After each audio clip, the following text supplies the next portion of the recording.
Hello internet, and welcome to Behind the Meme. Today we do something a little bit different and we have a look at me. And I figured the best way to do that was to create a Draw My Life video. I also suck at drawing, so I'm gonna do what I can to properly tell my story. Believe it or not, my birth name is not Behind the Meme. I know, weird right? My name is actually Kyle Bryce, but my friends call me Kai. Yeah, I have friends. Sure, they're invisible, but they still count. I was born when the stork dropped me off at my mommy and daddy's doorstep. Wait, what do you mean storks really don't do that? Then how in the hell was I born? Wait, he did what? With his wiener in her cooter? Oh my god. I'm sorry you guys. I just had an image of my dad and mom that I didn't want to have. Yuck. My mom and dad had sex in the 80s, which means I am old as hell. 28 to be exact, which isn't exactly old, but on the internet, I'm basically a dinosaur. When I was born, I was pretty fat. The story goes that I weighed like 10 pounds. I was so big that I couldn't fit out of my mom's vag, so we both almost died during my birth, which would have been a total bummer. But luckily, the doctor cut me out of my mom's stomach, cause stomachs are where babies come from, right? My father wasn't there the day that I was born. He has been in and out of my life for the majority of it, and when I was born, it was one of the times that he was out of it. No hard feelings though. It doesn't affect me. For the most part, I had a wonderful childhood. I have a loving mother who went out of her way to make sure my siblings and myself were always taken care of. But it was also a bit confusing at times. I grew up not fully understanding who my father was. You see, I grew up with a dad when I was young, but he just wasn't my biological father. He was my younger sister's dad. He was a great person and treated me like his own son, to the point that I didn't even know that I wasn't for a portion of my life because I was a kid that couldn't comprehend my mom was a skank. JK. I meant to say floozy.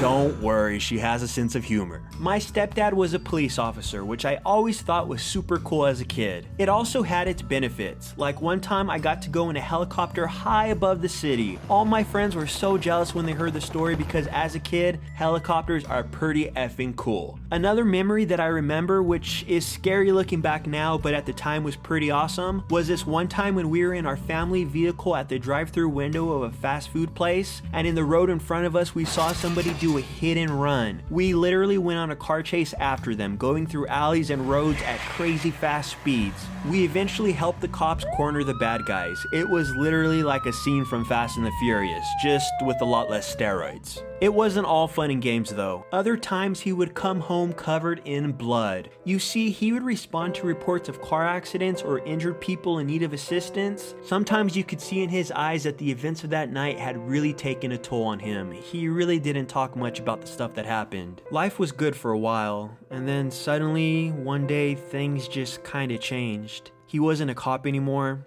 My mom was sad pretty often. I would walk in the room and find them both crying. I didn't understand exactly why. We started going to the doctor every week, and then I wasn't allowed to use the same bathroom as him. My mom became very protective of what we touched and used. Everything started to smell like bleach. Then he started to get pretty skinny. He was stuck in bed and didn't look like the same dad that we once had. Then one day, he was gone.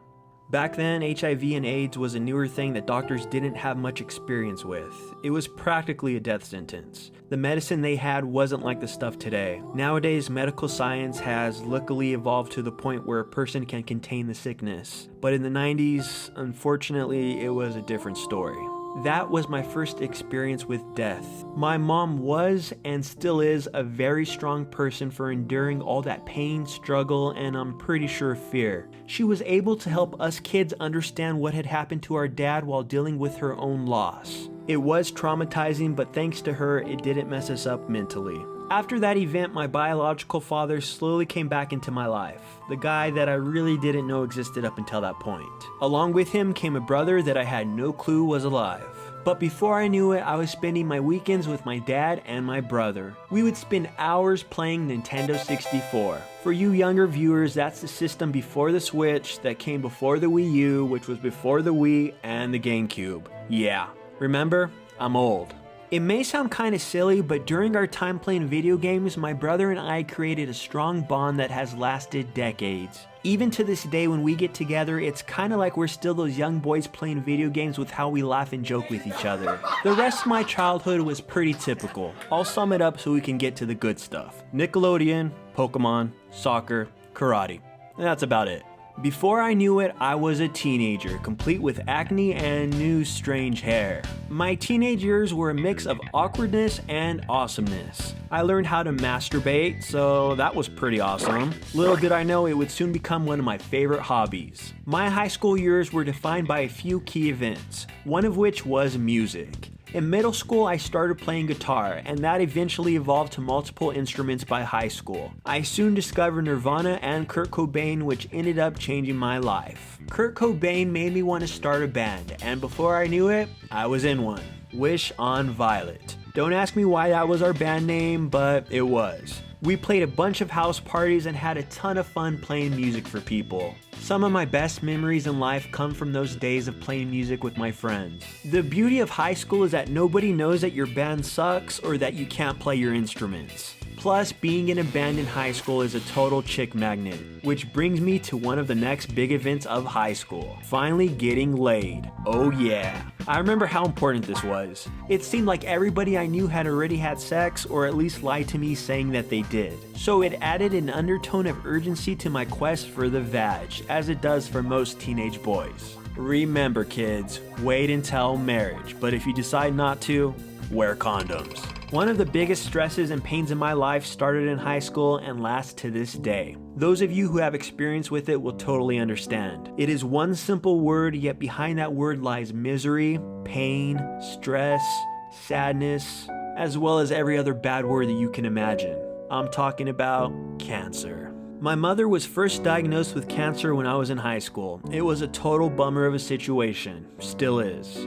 This forced a couple events in my life to happen. One was to start driving at the age of 14, before I even had a permit or license. You see, my mother was going through chemotherapy and was too ill to drive, so I was left with the responsibility of getting myself and my younger sister to school. From an outsider's perspective, it may seem kind of cool that I was driving at such an early age, but in reality, it was pretty stressful. I lived in fear of the day that I got pulled over and ended up getting our only car impounded, which would have been a whole mess of problems. But luckily, it never happened. I was always very cautious and careful with driving. Another pivotal thing that cancer caused to happen in my life during high school was weed. You may be thinking to yourself, you smoked weed in high school, no biggie, everybody does.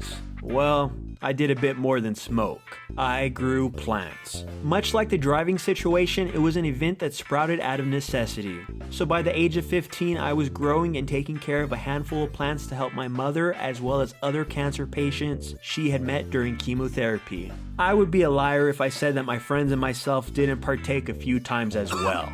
Shh, don't tell my mom. For the first couple years after high school, my life consisted of playing music, smoking some weed, and writing a ton. You see, one thing I love to do is write. I write poems, short stories, essays, lyrics, scripts. Now, I can't spell, and I have a horrible grasp on grammar, but I love writing. If my house was on fire and I only had time to save one thing from the fire, I would save my notebooks. After a couple years of writing music, reading books on various subjects, writing words, and being a stoner, I realized that I should probably go to college. So I did. So I took classes focused on music, art, film, business, and marketing. As you can tell, I knew exactly what direction I wanted to go. I'm being sarcastic, I had no effing clue. But one thing I did know was that school wasn't making me happy. All I wanted to do was create. I didn't know exactly what I wanted to create, but I knew that it wasn't happening in college. So I left. I decided to get a job and start using my creativity to fill my spare time. Along the way, I began to experiment with YouTube. In total, I have been creating content on YouTube for 7 years. Yes, 7 long-ass years. During that time, I have had numerous channels. but none of them seemed to really get any momentum going, but I didn't care so much because I loved creating videos. Although in the back of my mind it was always a huge dream of mine to have 100,000 subscribers. I knew that it probably would never happen, but people need dreams and goals. I actually have a pretty firm belief that a person should always hold on to their dreams and believe in themselves. So much so that I actually got those two words tattooed on my wrist to always remember that philosophy. So I kept dreaming of 100,000 subscribers. I never expected it to happen, but I knew if I kept trying, something would happen. Then one day, serendipity happened. I was on YouTube watching a live stream of a crazy guy climbing Trump Tower with effing suction cups. Seriously, it was wild and amazing. But that's not important. What is important is what happened that day that changed my life forever. In the chat box of the stream that I was watching, I noticed people saying a phrase that really confused me. Dicks out for Harambe. So, like any curious person living in the 21st century, I did a YouTube search to figure out what exactly people were talking about. There had to be a video on it because there is a video on virtually everything nowadays, but to my surprise, there wasn't. I eventually found my way to Reddit where there were numerous posts that were asking the same question I had been wondering. What does dicks out for Harambe mean? So I decided to make a video on the topic to help people like me who were interested in information and wanted to learn visually. When I first posted the video, I really didn't think much of it. I was just happy to do something productive with my day that would hopefully allow for other curious minds to obtain the information they were seeking. But I woke up the next day and was surprised to see that my video had 3,000 views. My channel had 10 subscribers, and I had comments thanking me for the help. I also had some requests for information on other memes. Before I knew it, I had 100 subscribers and my Harambe video had 15,000 views. Then one day I had 500 subscribers. The video had 50,000 views. My new videos were getting views and I was getting more and more comments asking for more videos. Before I knew it, the channel had 100,000 subscribers,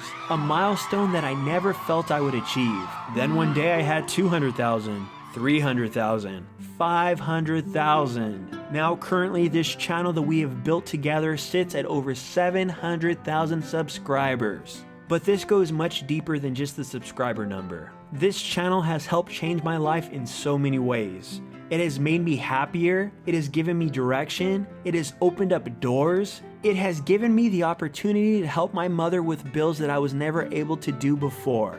And after all she has done for me throughout my life, it means so much to me to be able to give back, even if it's just a small amount. And I owe it to all you beautiful people. Every time you click one of my videos, every time you watch one of the ads, every time you comment, it helps my channel grow and it helps a dream I never thought I would have be a reality. You guys mean the world to me. I truly mean it. So thank you. From the bottom of my heart that due to my family health history is prone to having a heart attack one day and more than likely killing me. But until that day comes, much love and appreciation to all you beautiful people.